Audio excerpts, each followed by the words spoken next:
On that trip, 3 people basically came close to death or died and came back. One was Doug Powers, the other one was Alan Nicholson, go away, and then myself, in different circumstances, but this was a very traumatic journey.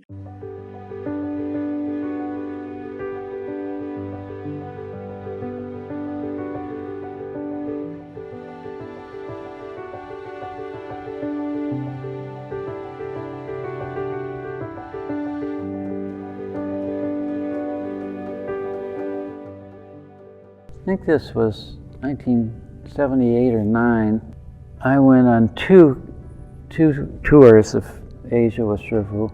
These tours were lots of fun. They were, you came back from these tours and you were a different person. You're lean and energetic, and it was like training for a thoroughbred horse race or something, or a triathlon.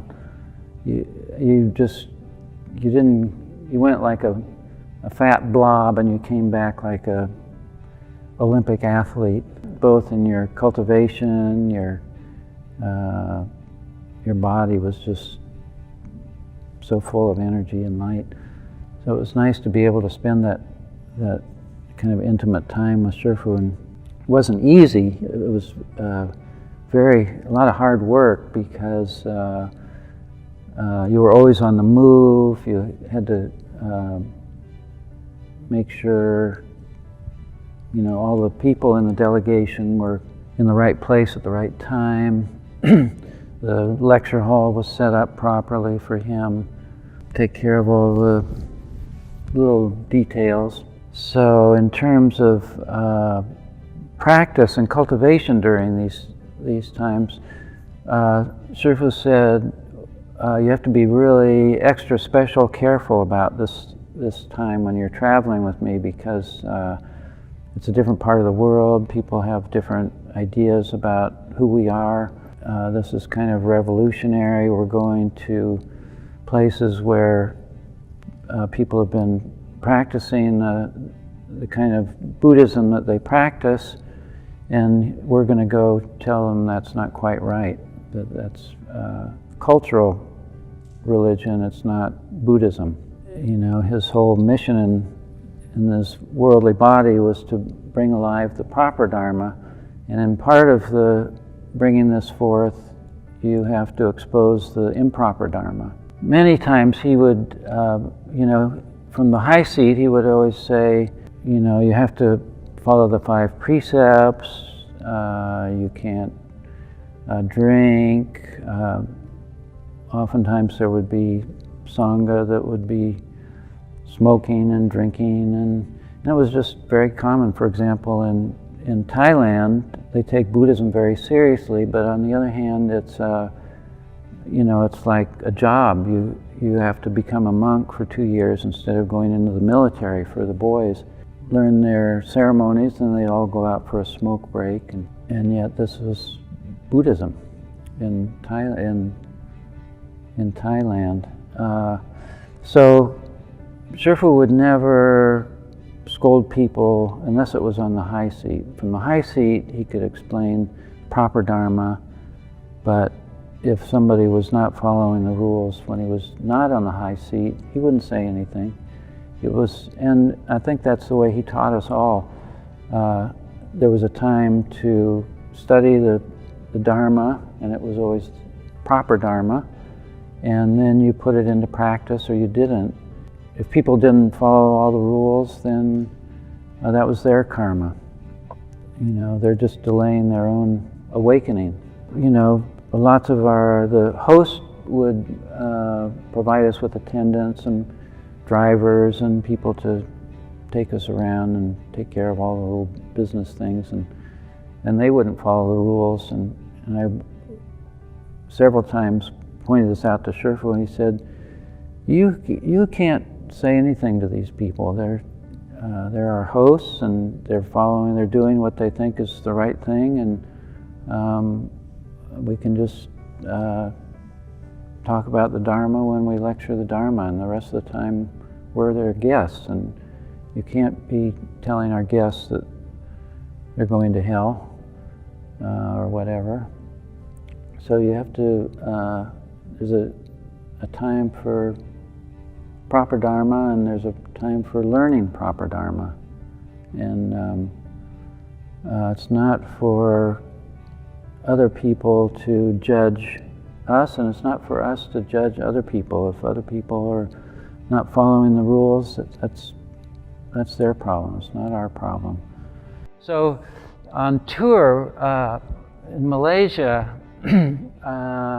Shifu said many people will be testing us. This is a test. When we go to these foreign countries, not only are we propagating the proper dharma, and this is our test for them, they're going to be testing us with the dharmas that they have.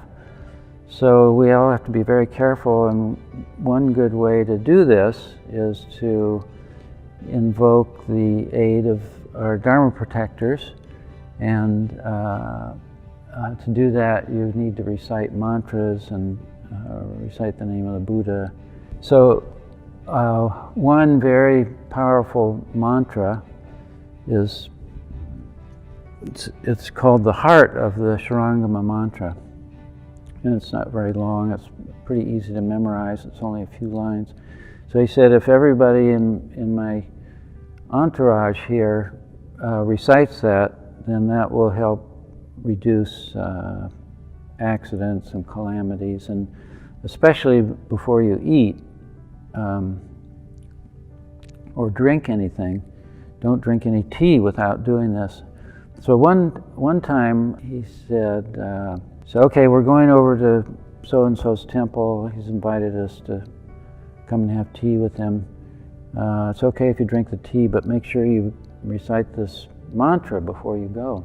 I don't know what happened, but because I'm so dense, I forgot to recite the mantra. And so when we got back to where we were staying, the temple we were staying at, I felt unusually tired. And so I went to sleep, and the next morning it was time to get up. I couldn't move. I couldn't wake up. I could hear things. I had awareness, but I couldn't move. And people tried to wake me up. I was just like a dead log. I couldn't move. I couldn't speak. I couldn't open my eyes. And so somebody went and got Master Hua, brought him in. He said, "Oh, he's got the goo poisoning. He didn't do his mantra last night before we drank this tea." And so he recited some mantras, did some dharmas, and he had his cane then, and he beat me with his cane. And as he beat me with his cane, I could feel this black, sticky, gooey chi moving out the bottom of my feet. And as soon as he did that, I could open my eyes and talk. And, if he hadn't have been there, I probably would have died. I couldn't eat. It was kind of scary. So that was in Malaysia. And I hear that in a lot of those Southeast Asian countries that there's a black magic is practiced quite a bit. So I hope you'll all be very careful if you're traveling there. And the more the more light we generate with our practice, the more darkness wants to put out that light. Generating that light, we're practicing the Buddha Dharma, which is just being mindful of the Buddhas and Bodhisattvas in many different ways. So wherever you are traveling in the world, always be mindful of the Buddhas and Bodhisattvas, and not only will that improve your cultivation and understanding and awareness, self-awareness, it will also protect you when strange things happen. So that is a little bit about my trip to Malaysia with Master Hua.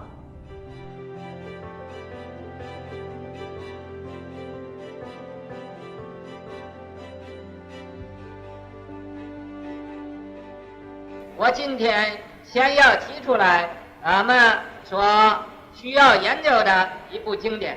这一部经典就是佛教的一个照妖镜，佛教一个降魔杵，佛教一个斩魔剑什么经呢？就是楞严经。这个楞严经啊，是开智慧的楞严，但是这一部经现在受到世界各国的人的歧视，受到各国学者的歧视怎么样说呢？他们都说这一部经是假的，不是真的为什么他们要说这一部经是假的？俺们还要研究这一部经呢？这个有它的价值，有它的值得研究的地方。这一部经就是说出来所有旁门外道这种邪知邪见，这种不合乎佛法的这种知见，都给他们说得清清楚楚。所以说这一部经就是照妖宝镜，就是降魔杵，就是斩魔剑。那么俺们把这一部经人人都明白了，所以天魔外道自然就都没有了，这个世界战争也会平息了所有一切人类都再得到安宁了。所以这一部经是最要紧的。但是你们应该知道这个是不容易的因为现在所有的小者他自己的毛病不会去他又想要有隐喻嘛，又想要成佛又想要抽烟喝酒嘛他又想要要在佛教里做一个有地位的人。所以呢这个一些个学者现在对出家人很看不起的，说是出家人都没有什么知识。这是我所经验的在这个越南或者不会有这样的情形，在美国这个情形可多得很这个普菲萨也懂得佛法了，那个普菲萨也开了悟了。究竟我曾经问过他们，我说你们开的是什么悟？是不是一个牛悟？是不是一个狗悟你们开畜生悟了我这么骂他们。那么这样的他们也没有话讲这个所以俺们应该研究楞严经大家共同努力把这个楞严经研究明白了这是最要紧的。为什么要研究楞严经？楞严经在末法的时候它最先末楞严经这一部经最先没有了怎么样没有的？就是被这些个小者批评连出家人都不相信了，说人家某某教授都说他是假的嘛我们还学他干什么完了没有了，这是头一个没有的。所以头一个没有的，我们出家人我们佛教徒一定保护他，不叫他没有。我们有一天楞严经妖魔鬼怪就都藏起来这个楞严经没有了，那些天魔外道就都出现了。所以这一点每一个人应该要知道的。在中国里有一个智者大师，他一生就听见楞严经这个名字，就向印度拜了18年，希望见这一部经，但是始终他没有见着。所以这个事情也是他一生的很遗憾的一件事。那么俺们现在遇到这一部经，俺们应该令这个经大放光明，照耀法界。这个呢，咱们所有的人在这个世间上千奇百怪什么事情都有所谓天地之大，四海之广，无奇不有。可是总括起来，俺们人呢要存一种正心正心修身，齐家治国平天下。咱们心正了，他什么旁门外道不会有办法的。你所以被人呢落杠头，这种情形就是你心里先不正当了，先不正当才能把这个被这个邪来扰乱。你要是心正所谓邪不胜正，他什么杠头也没有什么灵验的。尤其我方才提议你们各位研究楞严经，读诵楞严咒，你们要能会诵楞严咒，这什么杠头也都没有功效了，都会没有用的。那个楞严咒就是能破一切魔的罗网，能破一切旁门外道的这种法术，那个其中那个力量是不可思议的。如果你们想不受这个杠头的所扰乱，就读诵楞严咒。这个楞严咒是我方才不讲过了，你谁读能诚心的读诵，就有84000金刚藏菩萨来拥护你。